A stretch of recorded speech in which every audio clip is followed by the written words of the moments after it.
Graças a Deus. Abra sua Bíblia em Hebreus, capítulo de número 4.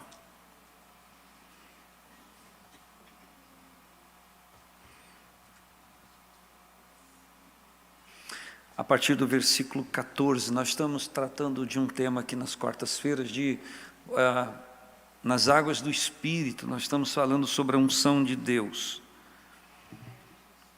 E eu quero ler com você, Hebreus capítulo 4, ou ler e você segue aí, do versículo 14 ao 16. Quem achou? Visto que temos um grande sumo sacerdote, Jesus, Filho de Deus, que penetrou nos céus, retenhamos firmemente a nossa confissão, porque não temos um sumo sacerdote que não possa compadecer-se das nossas fraquezas, porém um que, como nós, em tudo foi tentado, porém sem pecar. Cheguemos, pois, com confiança ao trono da graça, para que possamos alcançar misericórdia e achar graça, a fim de sermos ajudados em tempo oportuno. Amém ao Senhor? Então, meus queridos irmãos, eu estava pensando sobre esse assunto durante esse dia e um pouco durante essa semana, porque nós estamos falando sobre a unção de Deus, nós estamos falando sobre o movimento de Deus na nossa vida, na vida da igreja. E eu estou aqui não procurando palavras para me expressar a vocês, mas talvez medindo palavras, porque eu quero falar de um assunto muito sério. Todo assunto é sério, mas esse é um assunto muito sério, porque às vezes nós confundimos a unção de Deus, a unção do Senhor sobre a nossa vida, na nossa vida espiritual, para nós interagirmos com os dons espirituais, com o chamamento de Deus, com os talentos de Deus, com coisas que são inerentes a nós e potencializados pelo Espírito Santo. Cada um de nós nasceu com particularidades específicas, existem potencialidades na vida de todo ser humano, existem aptidões naturais que são inerentes a todos nós, coisas que nós bem sabemos fazer, e essa é uma discussão antiga, é um pensamento antigo.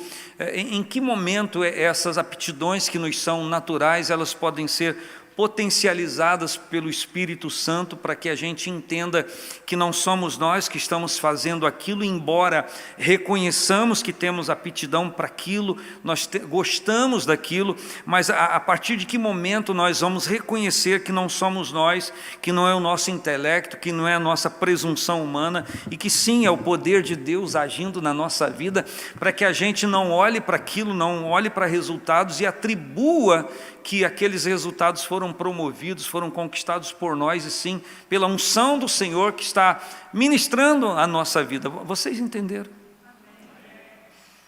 Então, eu quero conversar com vocês sobre isso e falar da unção de Deus, falar do poder de Deus agindo na nossa vida, e que essa unção não nos poupa. Eu não sei se estou usando a expressão certa, ela não nos livra, ela não nos mantém, não faz com que nós sejamos imunes aos problemas da vida. Existe muita confusão entre eu ser ungido de Deus, eu ter a presença de Deus na minha vida, ser fiel ao Senhor, andar nos seus caminhos e achar que nenhum problema pode me atingir, que eu sou intocável por conta da unção de Deus, eu não posso padecer nenhuma moléstia, nenhuma necessidade. Existem pessoas que advogam esta causa ao ponto de dizer que se alguma pessoa padece por necessidade é porque no mínimo está com pecado na sua vida e escondido ainda, e a gente não vê isso na Escritura. A gente vê pessoas cheias da unção de Deus, padecendo e vivenciando circunstâncias adversas como qualquer outra pessoa, e sim sentindo o abalo por conta daquilo. Nós temos um exemplo muito clássico na Bíblia de um dos maiores profetas que o Senhor já levantou, chamado Elias, e que todo mundo pasma diante de um profeta que desafia profetas de Baal, 450, para subir um monte e para que se prove quem é Deus, quem é o Senhor. E ele então permite, está em 1 Reis 18, que os profetas de Baal clamem e não há resposta. Eu estou sendo sucinto na história, e ele clama ao Senhor, Deus responde com fogo do céu, e todo o povo diz: só o Senhor é Deus, só o Senhor é Deus. Foi um grande êxito, e ao invés do profeta levantar a cabeça, se achar o melhor, que seria um extremo negativo para a sua vida, porque a glorificação, a exaltação e o que o povo está dizendo é que só o Senhor é Deus. Eles não estão dizendo só o Senhor é Deus e só Elias é o profeta do Senhor, não estão falando isso. Eles estão exaltando o nome do Senhor, que respondeu com fogo. E aquele homem sai daquela circunstância ali vitoriosa e poderia descer o monte com a cabeça levantada e se achando melhor. Não, ele desce dali se achando um derrotado, porque ele está sofrendo agora ameaças da mulher do rei, da rainha, que disse que iria matá-lo, que iria destruí-lo, e ele então se sente abatido, ele se sente abalado, ele está a ponto de desistir da própria vida, ele está em confusão, porque ele não está sabendo medir, ele não está sabendo compor aquela unção que estava na vida dele, aquela ousadia com a qual ele foi ministrado e interpôs no monte contra tanta gente, e desafiou tanta gente, mas em nome de Deus, e agora ele está sendo acuado por um sentimento interior de derrota, a ponto dele precisar que o anjo desperte, que dê para ele pão e água. Ele torna a dormir, e desperta de novo, ele come pão e água, e ele então, olha, diz: coma, porque vai ser longo o teu caminho. E ele se depara numa caverna.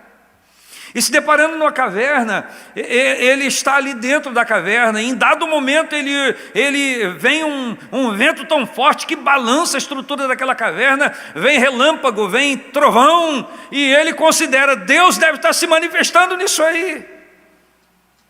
Mas ele não ouve a voz de Deus, é só barulho da natureza, é só uma expressão normal e natural da natureza. E daqui a pouco ele escuta uma brisa suave, muito suave, e na brisa uma voz que diz assim.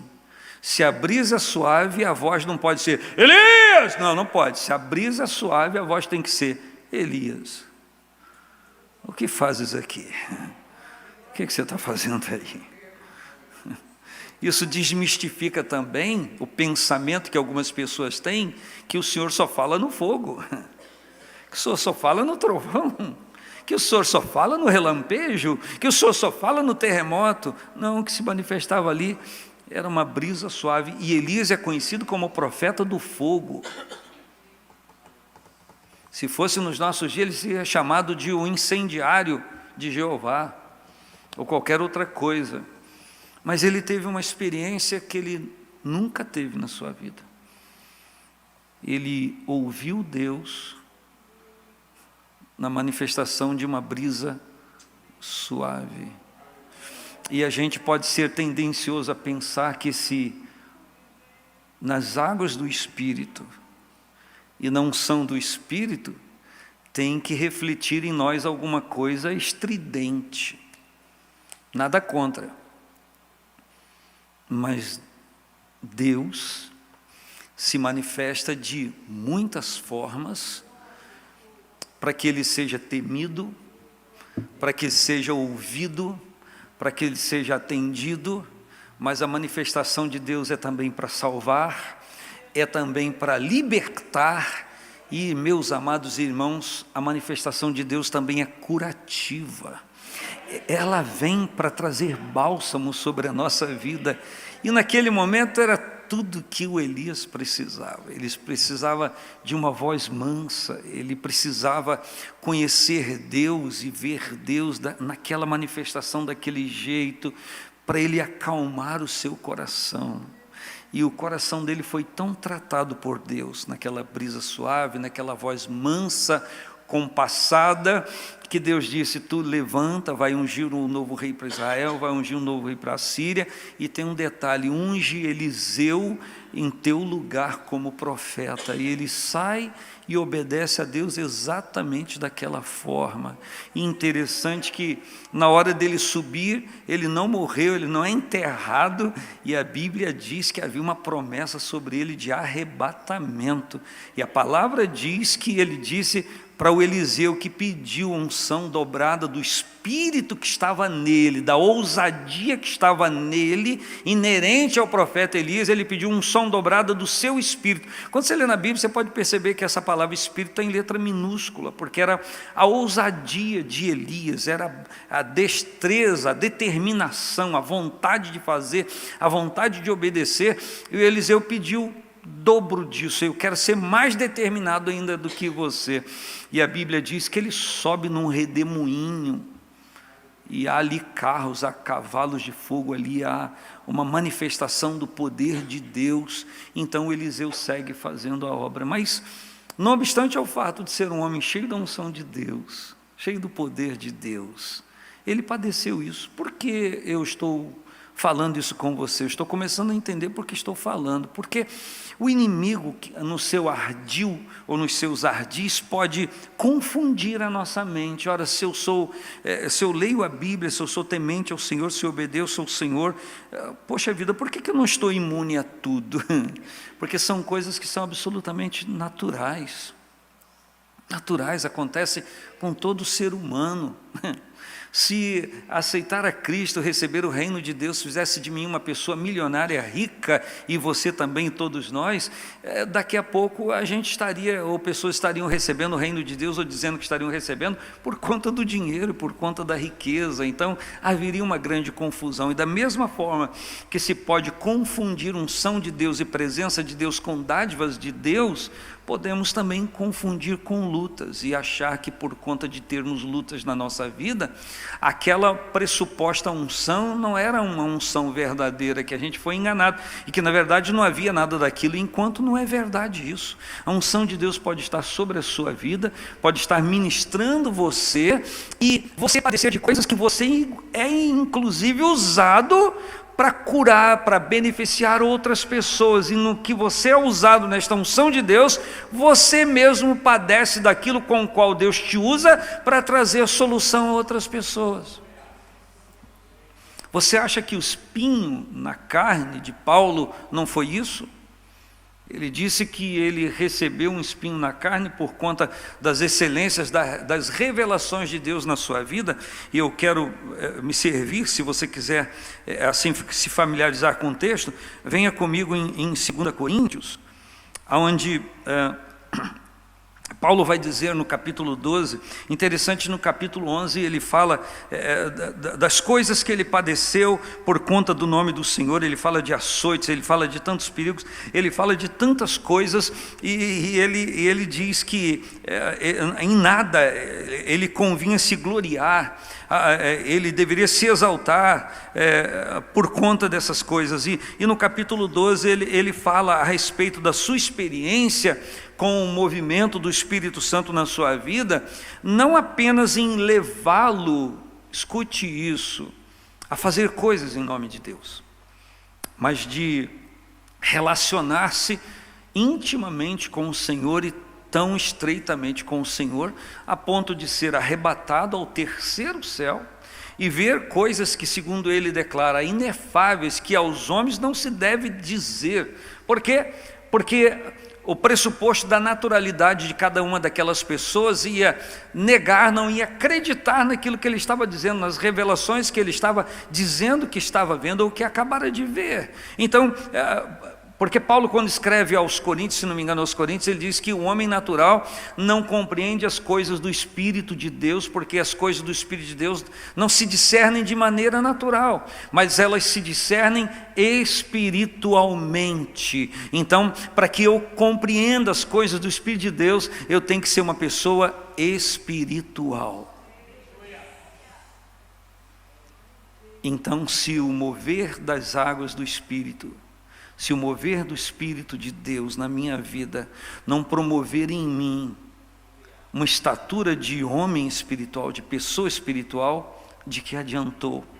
Se essa experiência, se esse mover de Deus na minha vida não fez de mim uma pessoa mais espiritual, uma pessoa mais temente, uma pessoa mais obediente. E nessa matéria a gente poderia falar de fraquezas, a gente poderia falar de fragilidades, a gente podia falar da guerra, da confusão entre aquilo que nós vemos, aquilo que nós ouvimos, aquilo que nós tocamos e aquilo que a gente sente. E o que Deus revela, o que Deus mostra, o que Deus orienta. Dentro dessa experiência, fica aí em 1 Coríntios 12, ele diz, olha, eu fui arrebatado ao terceiro céu, versículo 4, ao paraíso, ele diz, e ouvi palavras inefáveis, de que ao homem não é lícito falar.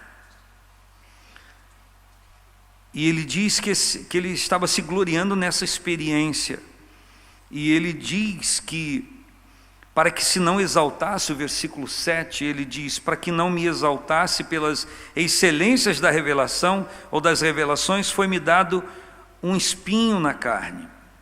E ele diz que esse espinho na carne se tornou um mensageiro de Satanás, para o esbofetear, e a finalidade daquele espinho na carne, ele compreendeu, ele entendeu, é para que ele não se exaltasse por conta das revelações. Ele diz no versículo 7, a fim de não me exaltar. Por quê? Porque como Paulo também, e você e eu e todos nós temos uma natureza humana, e estamos presos a ela, a esta carne que precisa voltar ao pó, que precisa ser mortificada a cada dia, ele no seu temperamento poderia ter uma inclinação a se achar uma pessoa muito excelente. E o que o texto diz é que ele declara, ele tem ciência, ele sabe, a fim de não me exaltar. E ele diz no versículo 8 que acerca desse espinho e desse incômodo na sua carne, ele fala, orei 3 vezes ao Senhor, e ele se refere a Cristo, para que se desviasse de mim, para que não estivesse em mim. E o Senhor me disse, ele diz no versículo 9, a minha graça te basta, porque o meu poder se aperfeiçoa na fraqueza. E eu quero conversar com você sobre isso, porque essa fraqueza, essa fragilidade não é, meus irmãos, um ato de pecado. É uma fragilidade inerente ao ser humano, uma tendência à exaltação, uma tendência à depressão, uma tristeza profunda que pode assolar uma pessoa, um complexo de superioridade, um complexo de inferioridade, um destempero na nossa personalidade que pode nos atingir, que pode nos abalar por conta das circunstâncias da vida, porque o homem natural é assim. Ele tem um êxito no trabalho, ele se alegra. Ele tem um demérito, ele se entristece. Ele arruma um emprego extraordinário, ele fica todo feliz. Ele perde o emprego, ele fica triste. É natural isso. Natural ao ser humano. E eu gostaria não de distinguir, porque eu não tenho essa capacidade, mas de falar sobre aquilo que é natural e aquilo que é normal. Existem coisas que são da nossa natureza, mas não são normais na vida de alguém que diz temer ao Senhor e diz ter relacionamento com o Senhor. Existem alguns tipos de sentimento que não podem assolar a nossa vida e que não podem assolar a nossa alma e não podem tomar conta da nossa vida de forma alguma, porque o Senhor nos quer íntegros diante dEle. 1 Tessalonicenses 5:23, você conhece, o mesmo Deus de paz os santifique em... Então essa santidade de Deus, que é a presença de Deus governando o nosso ser de uma maneira muito presente, tem que estar em todo o nosso ser. Ele diz, o mesmo Deus de paz os santifique em tudo, e todo o vosso espírito e alma e corpo sejam plenamente conservados e irrepreensíveis, ou seja, não digno de nenhuma repreensão, é tão conservado segundo a vontade de Deus, que é irrepreensível, ou seja, está totalmente à mercê e sobre o governo do Espírito Santo. Então, eu quero falar sobre esse mover do Espírito Santo no nosso ser, na nossa vida, para nos dar estrutura, para a gente vencer os abalos de uma vida natural e aí sim eu poderia dizer, e até normal a todo ser humano, mas que não é normal sobre alguém que diz que tem um relacionamento com o Senhor. E ele então diz que o que ele ouviu foi: a minha graça te basta, eu não vou tirar o espinho da sua carne por causa disso, porque o meu poder se aperfeiçoa na sua fraqueza, ou na fraqueza. O que o Senhor está dizendo?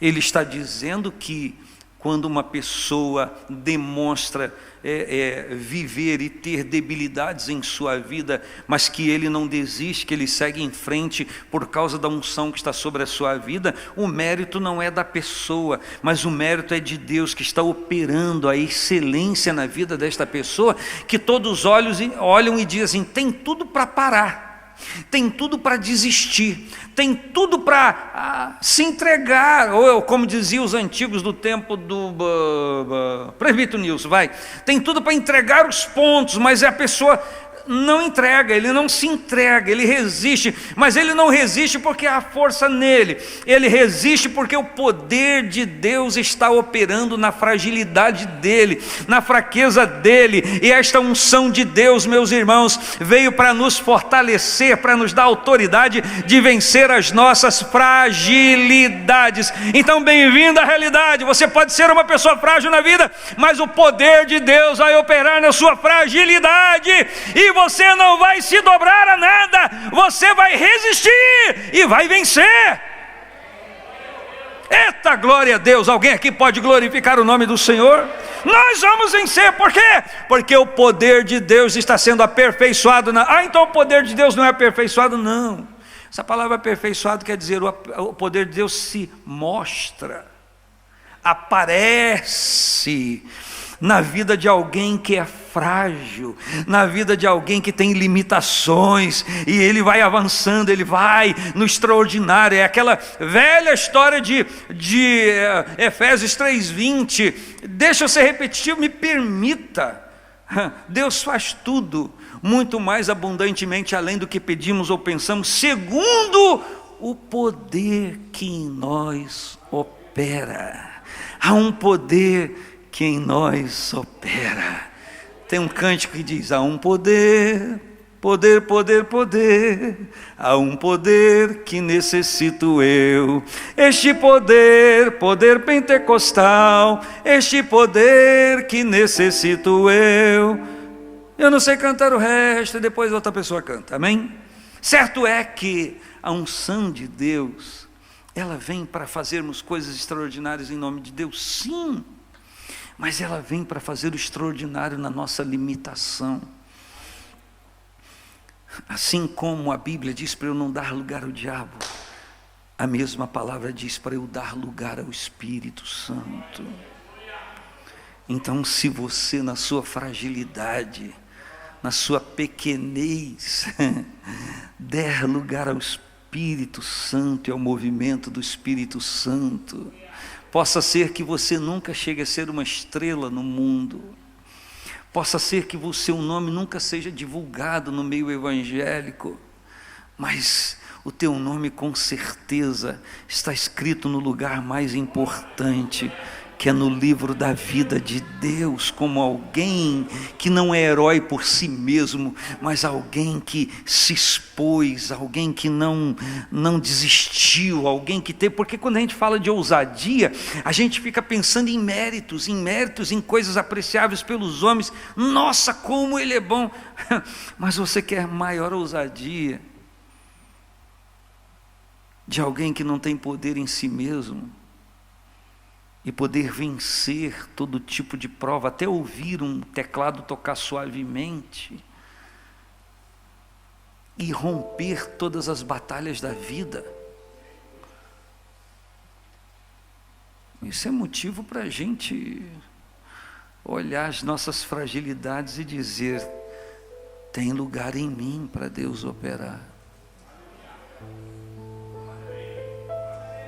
Tem lugar aí para Deus mostrar o seu poder? Ou você é tão bom, tão excelente, já nasceu com coroinha na cabeça e berço de ouro, e tudo se dobra a você e você não precisa de nada? Já dizia o poeta que nas curvas da vida a gente encontra-se às vezes com as nossas próprias debilidades. E o Paulo está dizendo aqui, eu não sei se o poeta diz isso, é o que me veio à mente agora, eu disse, talvez o poeta seja eu. Ele diz, a minha graça te basta, porque o meu poder se aperfeiçoa na fraqueza. E ele diz, de boa vontade, pois me gloriarei nas minhas fraquezas. Preste atenção, de boa vontade, não é de má vontade. De boa vontade me gloriarei nas minhas fraquezas, para que em mim habite o poder de Cristo. O que eu preciso fazer para que em mim abunde o poder de Cristo? Me mostrar a vocês um super-homem, com a tenacidade de não se dobrar em nenhum destempero da vida humana. O que alguém precisa fazer para se mostrar ao outro como apto do poder de Cristo na sua vida? A igreja não precisa de super-homens, a igreja não precisa de estrela, o evangelho não precisa, porque nós já temos um poderoso Senhor, Jesus Cristo, que lemos que penetrou os céus. Oh, aleluia! Ele é nosso Senhor, Ele é o nosso padrão, Ele é para quem nós voltamos os nossos olhos. E a Bíblia então diz que ele disse, pelo que sinto prazer, aí, Paulo, pelo que sinto prazer nas fraquezas, eu sinto prazer nas injúrias, eu sinto prazer nas necessidades, nas perseguições, eu sinto prazer, pastor Enéas, nas angústias, mas por amor de Cristo, eu sinto prazer em tudo isso, por amor de Cristo. Agora olha como ele conclui aqui o versículo 10, porque quando estou fraco, então eu sou forte. Por quê? Quando ele admite a sua fragilidade, o poder de Deus opera nele. Me perdoe a redundância, o poder de Deus opera nele poderosamente. Mas quando a pessoa se autodenomina o bambambam, ele está renunciando à necessidade do poder de Deus e assumindo consequências que podem ser trágicas para a sua vida. E como que eu vou me sair dessa agora, Felipe? Eu tenho que usar no mínimo 2 exemplos da Bíblia. E como eu não sei se eu vou ter tempo para usar os 2, eu vou usar aquele que é mais fácil de entender e que você sabe que é o que está em Mateus 4, de um Senhor Jesus que a Bíblia fala sobre ele, mas que está na plenitude da unção do Espírito.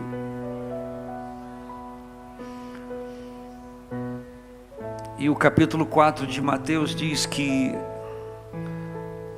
Jesus, cheio do Espírito, porque ele acabara de descer sobre ele, foi conduzido pelo mesmo Espírito ao deserto. Foi conduzido pelo mesmo Espírito ao deserto.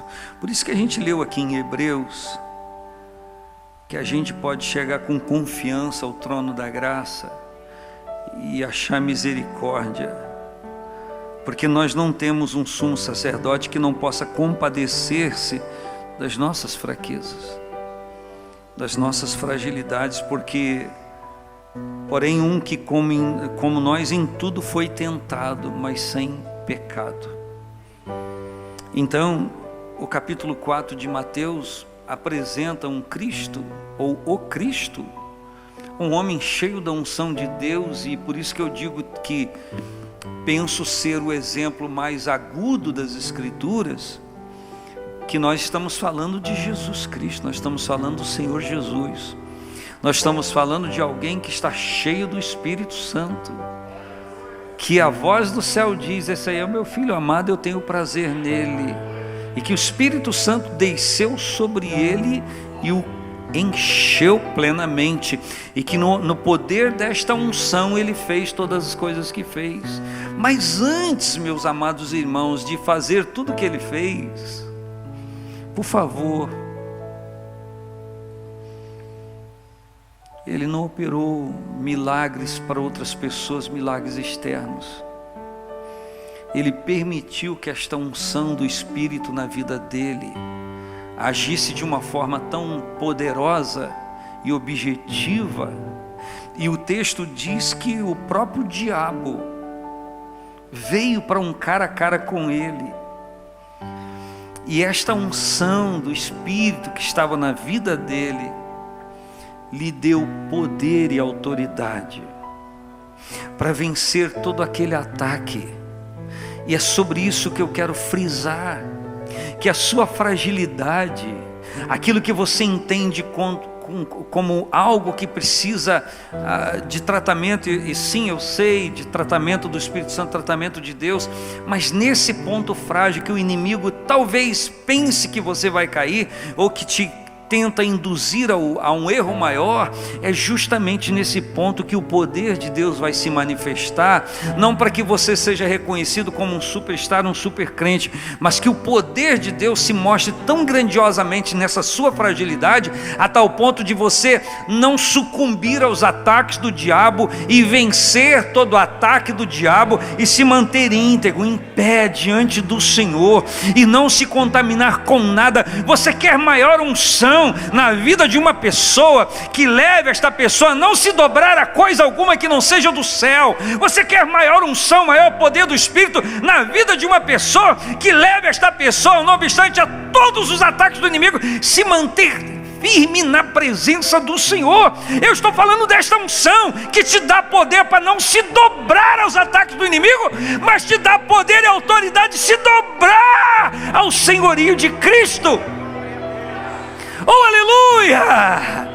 Esse mover que vem na nossa vida, para que a gente, pastor Enéas, tenha temperança, equilíbrio, de saber onde é o lugar que nós vamos nos dobrar. Humilhai-vos diante da potente mão de Deus, diz a palavra, para que a seu tempo vos exalte. Oh, aleluia! E o texto que eu li com vocês de Hebreus diz que nós vamos ser ajudados em tempo oportuno. Tempo oportuno pode sugerir a pensamento de oportunidade. Talvez o tempo oportuno da ajuda de Deus está linkado às oportunidades que o Senhor precisa na minha vida e na sua vida, para fazer a grandiosidade daquilo que Ele quer fazer.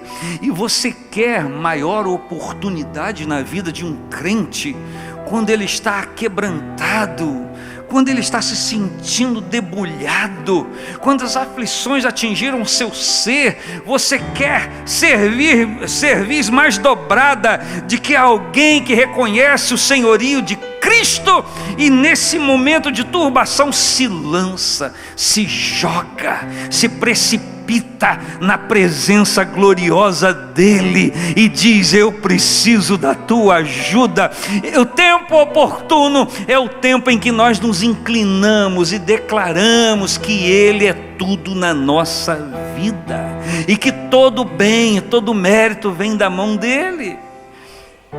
A gente às vezes fica confabulando o oportuno, tempo oportuno, a luta, a adversidade, mas esse tempo oportuno é o tempo que a nossa cerviz se dobra diante da autoridade do Senhor, e a gente reconhece: na verdade não há força em mim para suportar essa aflição, não há naturalmente poder em mim para resistir esse ataque do inimigo. Quem sabe você está sofrendo, você que está aí agora na sua casa, ou vai celebrar esse culto em qualquer outro momento, está sendo agora, passando por uma prova grande de resistência de fé.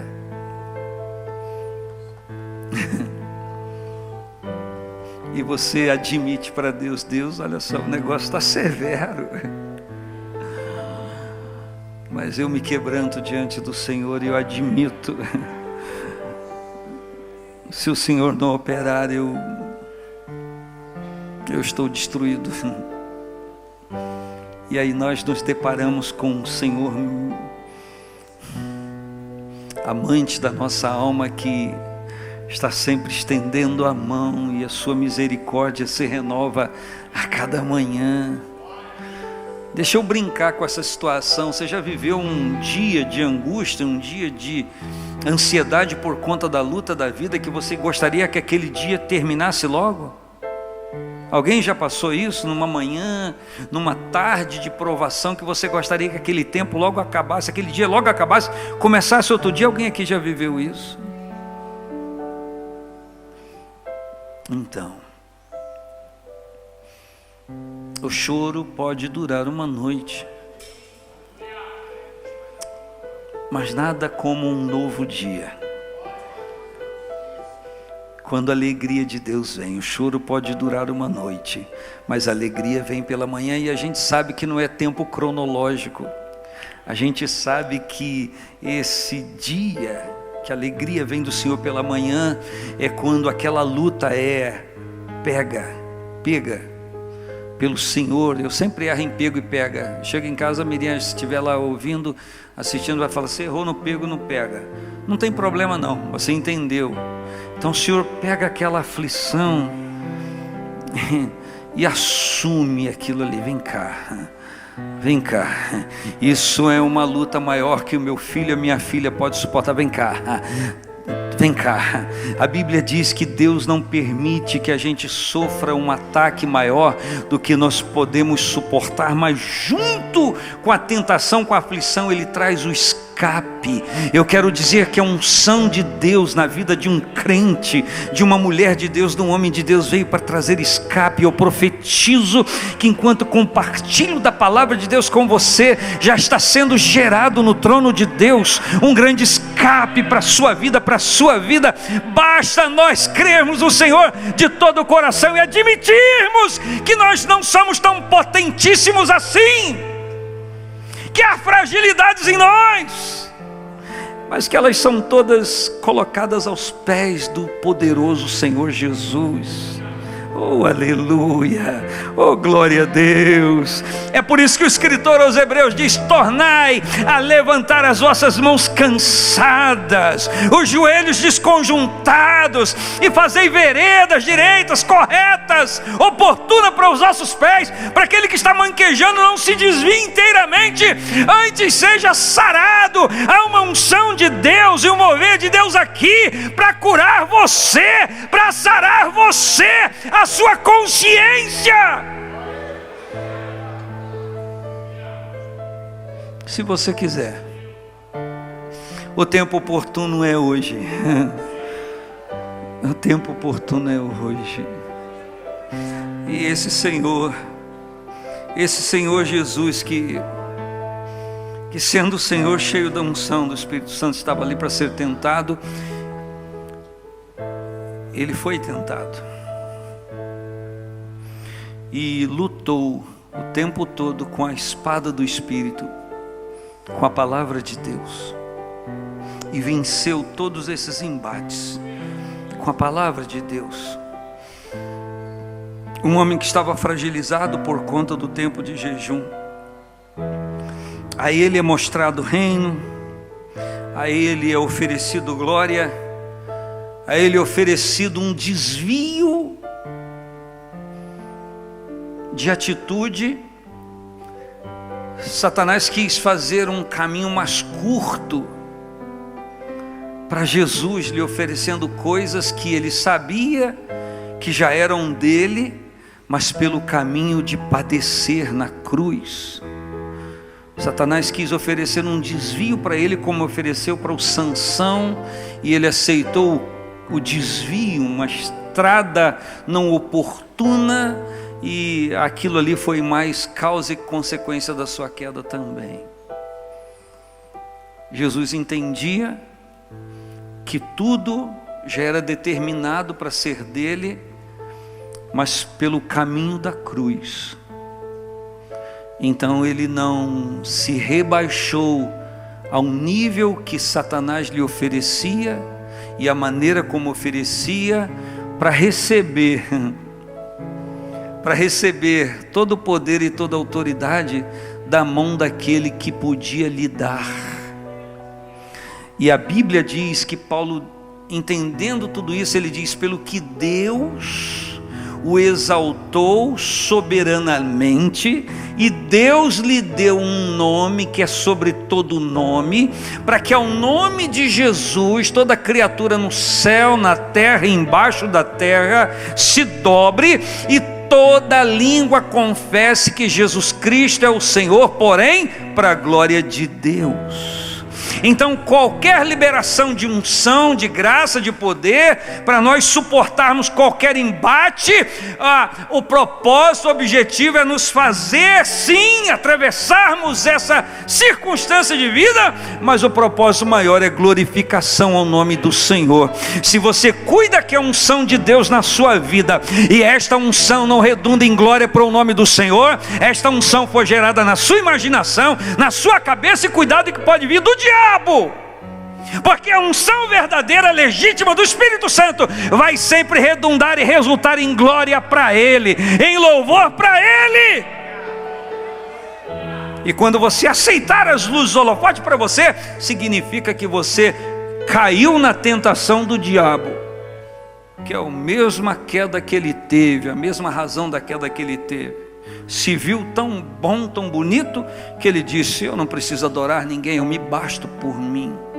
Você não se basta, você precisa de alguém que te fortaleça, e este que te fortalece é o Espírito Santo, mandado e enviado por Jesus. Você precisa dele. Comunica com seu vizinho, declara na cara dele, na cara dela, diga: você precisa do Espírito Santo para vencer, porque se não for esta unção dele na sua vida, você não consegue. Esta é a realidade da nossa vida. E o que eu acho interessante nesse texto é que depois dele rejeitar qualquer oferta, pseudo-oferta do diabo, porque ele é um ludibriador, ele mostra coisa que não existe, oferece coisa que não tem. A Bíblia diz no versículo 11 de Mateus 4: então o diabo deixou, e eis que chegaram os anjos e o serviram. Trouxeram para ele o que ele precisava naquela hora, e esses serviram, eu e você sabemos que foi comida mesmo, por causa do jejum extenso que ele estava passando. Eu quero lhe dizer que há recursos de Deus para você, há recursos de Deus para a sua vida, para a sua casa, quer no aspecto espiritual, emocional, físico, emocional, saúde. Deus tem poder para ministrar tudo isso a você. Vamos relembrar, eu sou viciado no sentido de apegado a isto que eu vou dizer, é o que está escrito em Tiago: toda boa dádiva e todo dom perfeito vem descendo, vem do céu, descendo dos céus, do Pai das luzes, em quem não há mudança, nem sombra de variação. Então esse Senhor, a quem nós devemos culto, celebramos o êxito de não nos dobrarmos às fragilidades, mas superabundarmos nesta graça. Esse Senhor aqui viabiliza os recursos da unção para que a gente sobreviva. Você vai sobreviver. Você não vai cair, você não vai se dobrar, você não vai quedar, você não vai se trincar, você não vai se rachar, porque você tem alguém que te sustenta. O Senhor dos exércitos está conosco, o Deus de Jacó é o nosso refúgio. Por quê?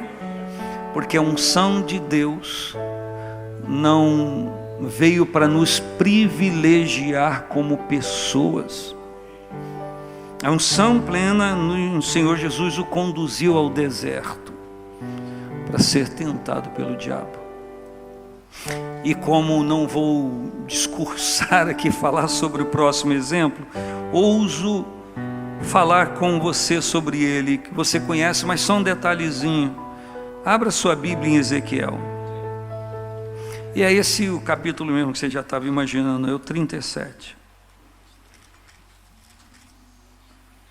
Ezequiel 37. Acabou a unção, acabou o teclado, acabou a unção. Chegou a unção. Ezequiel 37, olha só, não tenho tempo para te esperar. Veio sobre mim, diz Ezequiel, veio sobre mim a mão do Senhor. Olhe para cá. Olhe para cá, veio sobre mim a mão do Senhor. Desculpa, você já viu aqueles brinquedinhos que você joga uma moeda lá?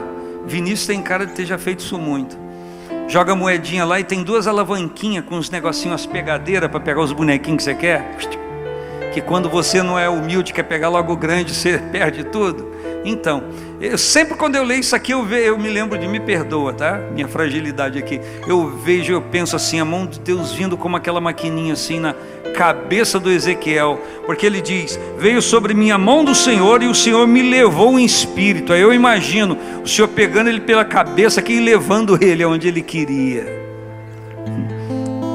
Porque a unção de Deus sobre a nossa vida nos faz suscetíveis ao comando do céu. A unção de Deus está sobre mim, mas você contesta a palavra? Você se opõe a propósitos de consagração?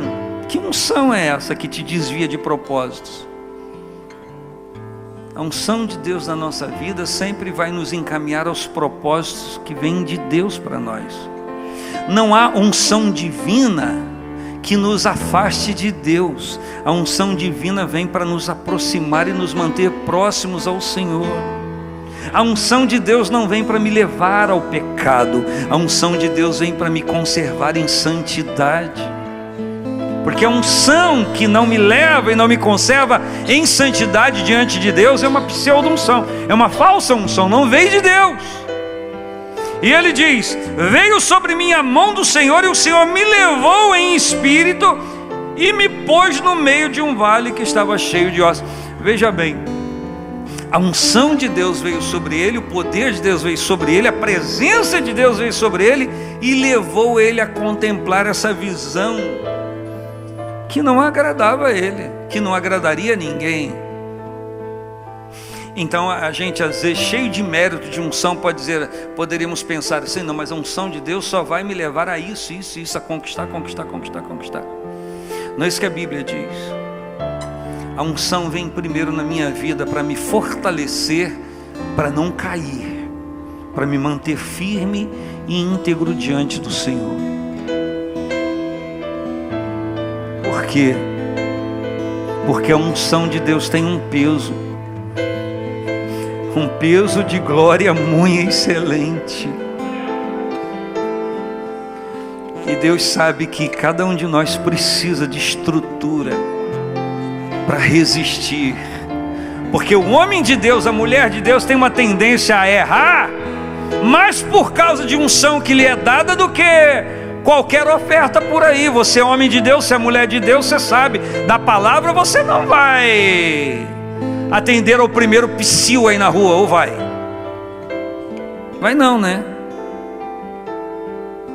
Pois é, mas sobre a égide da unção, eu estou cheio de unção, pessoas pecam, mas tentando ocupar o lugar de Deus e a glória que é só de Deus.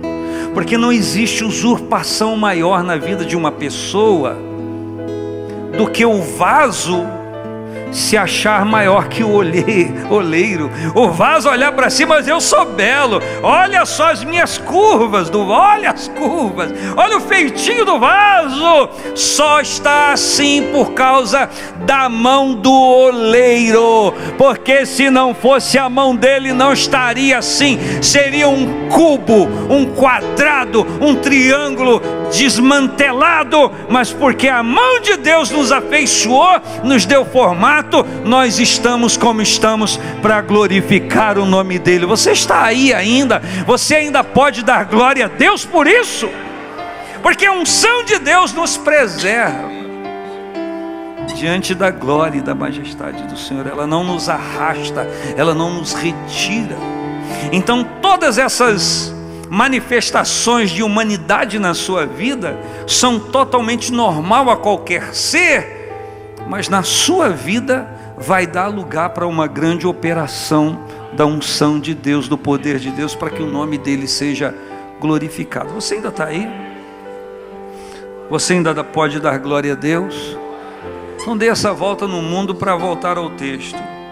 Temos um grande sumo sacerdote, Jesus, Filho de Deus, que penetrou os céus. Não chegou lá e: posso entrar? Dá para eu entrar aí? Desculpa, eu vou abusar do verbo. Penetrou. Estou chegando. Por isso que o salmista profeticamente diz: levantai, ó portas, levantai, ó entradas eternas, para que entre o Rei da Glória. Quem é este o Rei da Glória? O Senhor Todo-Poderoso. Ele é o Rei da Glória, e lá vai entrando ele, Jesus, glorificado. Aleluias. Jesus, Filho de Deus, que penetrou os céus. Por conseguinte, retenhamos firmemente a nossa confissão. Eu tenho uma confissão. Qual é a confissão? Ele é o meu Senhor, Ele é o meu Salvador, Ele é o meu Redentor fiel. Eu confesso. Retenhamos firmemente. Meu irmão, minha irmã, aperte o cinto espiritual. Vem turbulências por aí, mas nós não vamos ceder. Nós vamos continuar retendo firmemente a nossa confissão. Por quê? Já nos envolvemos com Ele, já somos dele. Porque não temos um sumo sacerdote que não possa compadecer-se das nossas fraquezas. Essa palavra compadecer-se aqui é olhar, é espiar, é estar junto. Isso é um fraco. Isso é um fraco. Não, ele sabe. Ele conhece a sua estrutura. E não há razão para uma pessoa cair na fé. Não há razão para uma pessoa aqui cair na fé. Porque nós temos alguém que nos sustenta e se compadece. A palavra compadecer não quer dizer somente olhar e sentir peninha. Compadecer, pastor Fábio, é uma unção, um movimento no coração de Cristo, que não nos despreza e não nos abandona no terror que a gente está à mercê de viver. Ele se compadece, ele entra em cena. Aquele que disse: chorai com os que choram, alegrai com os que se alegram, é aquele que tem o poder de entrar na nossa tristeza e mudar, e entrar na nossa alegria e trazer o tônico certo, a motivação certa. Já que tudo é assim, olha o versículo 16 do capítulo 4. Cheguemos, pois, com confiança. É para eu e você chegarmos, para nós chegarmos com confiança. A nossa oração não pode ter desconfiança. Será? Não tem será. Eu vou chegar com confiança. E eu vou chegar ao trono da graça. Olha só, chegamos com confiança ao trono da graça. Pastor Ené, chegar ao trono da graça é muita misericórdia. Porque quando clamamos, nós chegamos ao trono da graça com o nosso clamor. Aí eu tenho que concordar com aquele cântico. Eu não sei se a igreja subiu ou Cristo desceu, mas me parece que o trono da graça vem. O trono da graça é tão trono tão da graça, que vem até nós para nos erguer e nos manter fortalecidos, para que possamos alcançar misericórdia e achar graça, a fim de sermos ajudados em tempo oportuno.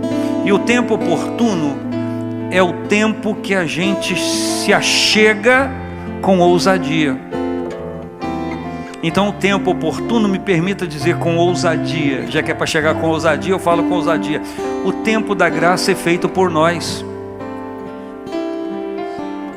O tempo oportuno é feito por nós.